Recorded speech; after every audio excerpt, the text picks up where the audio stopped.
Elon Musk just made an announcement that's going to sink Trump's midterm chances even further. And look, I thought we'd already hit rock bottom. Trump's polling couldn't get worse. The problems couldn't pile up any higher. But here we are. Musk just dropped something that's absolutely terrible news for Republicans heading into these midterms. We're breaking it all down. But first, hit that like button and subscribe if you haven't. Really helps us keep doing this. Now, before we get to Musk's bombshell and why it's a disaster for the GOP, I want to talk about something that's been flying under the radar but matters just as much. Democrats are pushing to get more Epstein files released. Robert Garcia laid out where things stand. Here's what Garcia said. It is insanity that they have released 1% of the Epstein files. 1%. We think there's up to 5 million documents they have yet released to the public. And what they've released so far, there has been some important information in there that has been important for our investigation, yet they refuse to actually bring justice to the survivors. They are more interested in protecting pedophiles and protecting wealthy billionaire men and buddies of Donald Trump than actually doing anything to bring justice for the survivors. Now, we had brought forward a request to the federal judge through Ro Khanna and Tom Massey to get a special master appointed to move these documents out. Pam Bondi just said, I believe just yesterday, that they're opposing any efforts, that they have the right to essentially release files as they wish, which is breaking the law. There's a subpoena in place that was actually put in last summer. There is the law that Congress passed, yet they refuse to release any documents. As it relates to Pam Bondi, I think it's incredibly hypocritical for James Comer to go out and try to hold in contempt his political enemies, while Pam Bondi is actively breaking the law and he refuses to hold her in contempt, or he refuses to bring in Ghislaine Maxwell. What about Ghislaine Maxwell, who abused herself, women and girls? He could care less about dragging them into the committee. All he cares about is political retribution for the folks that he wants to go after, and he's not interested in actual justice for the survivors. And you know what? He's right that we've stopped focusing on Epstein lately. Part of that is because Trump's ICE goons are literally committing violence in our streets, so there's a lot competing for attention. But here's the thing, and I've been covering politics long enough to see this pattern. All these distractions about Greenland, Trump begging Norway for a Nobel Prize, half of this stuff is designed to pull our eyes away from Epstein. Trump creates a new shiny object every week for us to chase. But we can't lose the thread here. The Epstein story tells you everything you need to know about the corruption and criminality baked into this administration. The people Trump protects belong to what I call the Epstein class. These ultra-wealthy guys who operate under a completely different justice system than the rest of us. Are all of them in the files? We don't know, because they won't release them. But they're all part of this ecosystem where consequences don't exist. And Elon Musk? He's absolutely in that club. He's in the Epstein files. He got invited to the island. He hung out with Ghislaine Maxwell. We might find out about flights he took. And this is important context for what comes next, because Musk happens to be the most toxic political figure in America right now. Somehow even more than Trump. Check out this reporting. Elon Musk is officially the most unpopular figure in America. Elon Musk's image has tanked so badly, he is now the most unpopular public figure in America. Gallup asked Americans between July 7th and July 21 what they thought of 14 well-known U.S. global figures, with 61% of respondents having an unfavorable opinion of the Tesla billionaire.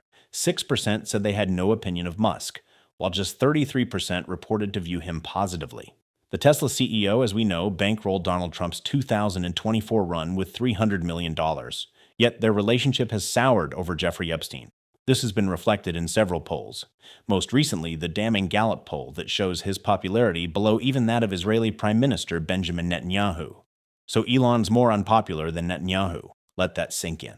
And this matters because Musk threw money at Republican campaigns last year before he and Trump had their falling out over Epstein. What happened? Those candidates got crushed. Elon's stink rubbed off on everyone he touched. It reinforced what Democrats have been hammering. The Trump and the GOP exist to serve maybe 10 billionaires who have all the money, and they could not care less about working people. Which brings us to Elon's latest move, and why it's such a gift to Democrats. Here's the headline.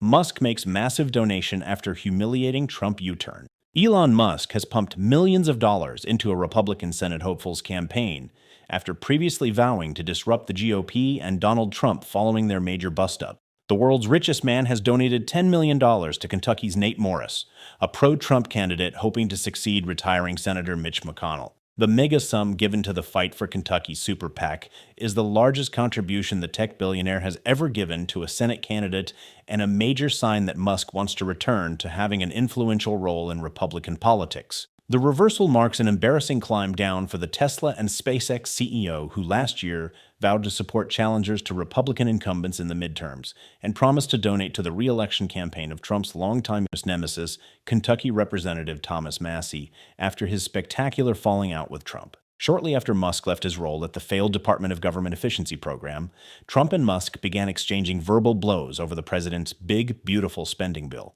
The back and forth escalated to Musk, claiming that the reason the government had not released files linked to the late pedophile Jeffrey Epstein is that Trump appears in them. Now, you might be thinking, wait, isn't $10 million to a Republican a good thing for Republicans? Here's where it gets interesting. He's dropping this in Kentucky, in a primary that's already set up for the Republican to win. So Musk's money doesn't really move the needle there.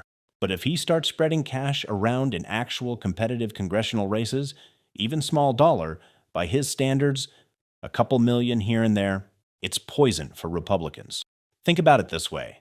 Running against a Republican who voted to gut health care, who protected pedophiles, who gave ICE billions to terrorize communities, that's already a strong message for Democrats. But running against that same Republican who's also backed by Elon Musk, the least popular person in America, that's political gold.